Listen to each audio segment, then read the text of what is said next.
And if anybody wants to protest what we do or violate what we want, we just turn off their chip.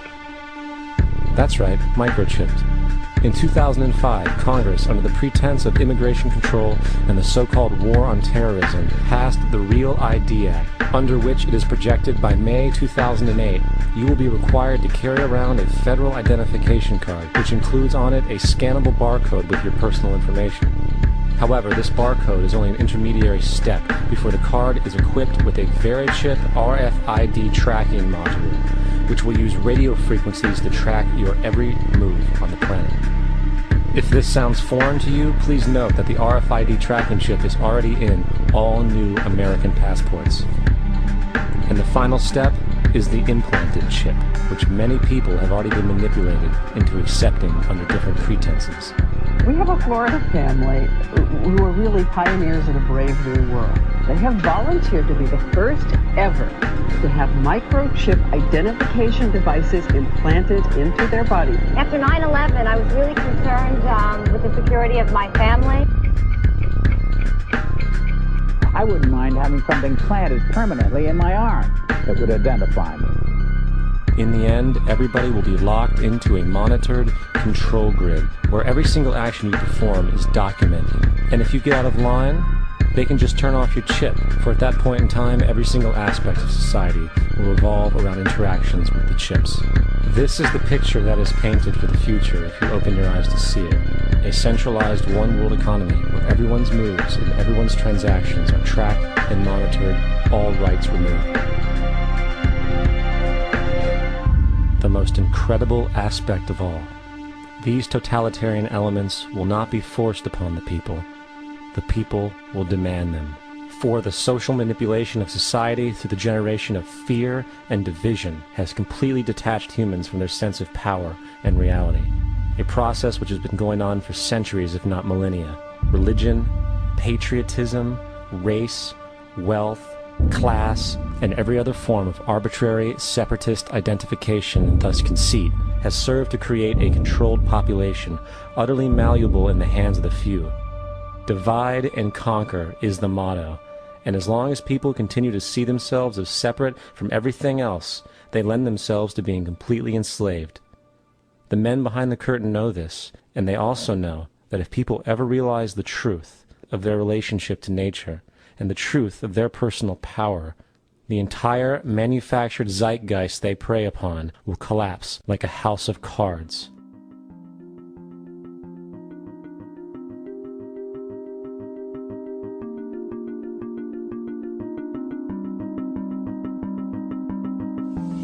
The whole system that we live in drills into us that we're powerless, that we're weak, that our society is evil, that it's crime-ridden, etc., and so forth. It's all a big, fat lie. We are powerful, beautiful, extraordinary. There is no reason why we cannot understand who we truly are, where we are going. There is no reason why the average individual cannot be fully empowered. We are incredibly powerful beings. You know, I think I spent 30 years of my life, in the first 30, trying to become something. I wanted to become good at things. I wanted to become good at tennis. I wanted to become good at school and grades and everything I kind of viewed in that perspective. I'm not okay the way I am, but if I got good at things, you realize that I had the game wrong. The game was to find out what I already was. Find out what I already was.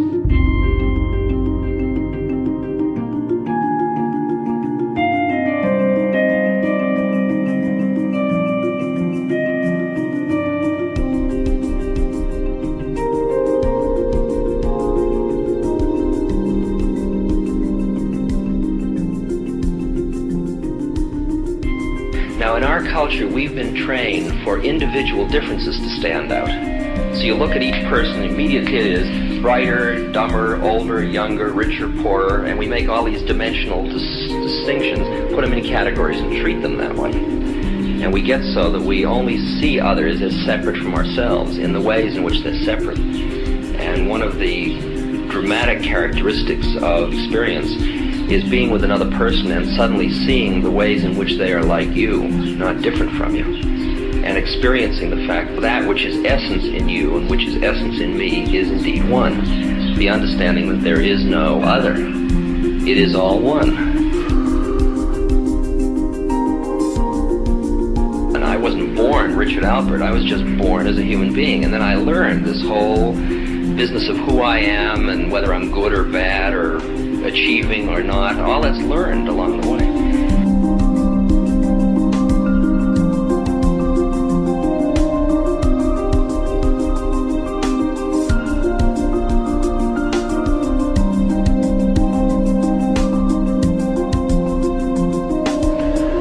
The old appeals to racial, sexual, religious chauvinism, to rabid nationalist fervor are beginning not to work. A new consciousness is developing which sees the earth as a single organism and recognizes that an organism at war with itself is doomed.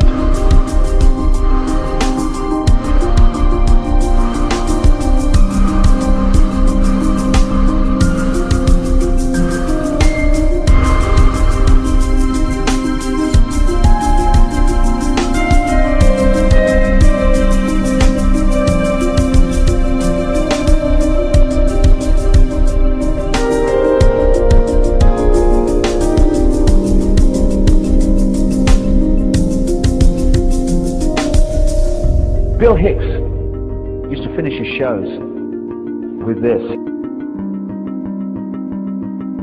Life's like a ride in an amusement park. And when you go on it, you think it's real, because that's how powerful our minds are. And the ride goes up and down and round and round. It has thrills and chills, and it's very brightly colored. And it's very loud, and it's fun for a while. Some have been on the ride for a long time, and they begin to question, is this real, or is this just a ride? And other people have remembered, and they come back to us and they say, hey, don't worry. Don't be afraid ever, because this is just a ride. And we kill those people. Shut him up, I've got a lot invested in this ride. Shut him up! Look at my furrows of worry. Look at my big bank account. My family, this has to be real. It's just a ride. But we'll kill those good guys and try and tell us that. You ever notice that? And let the demons run amok? But it doesn't matter, because it's just a ride, and we can change it anytime we want. It's only a choice. No effort, no work, no job, no savings of money. Just a choice right now between fear and love.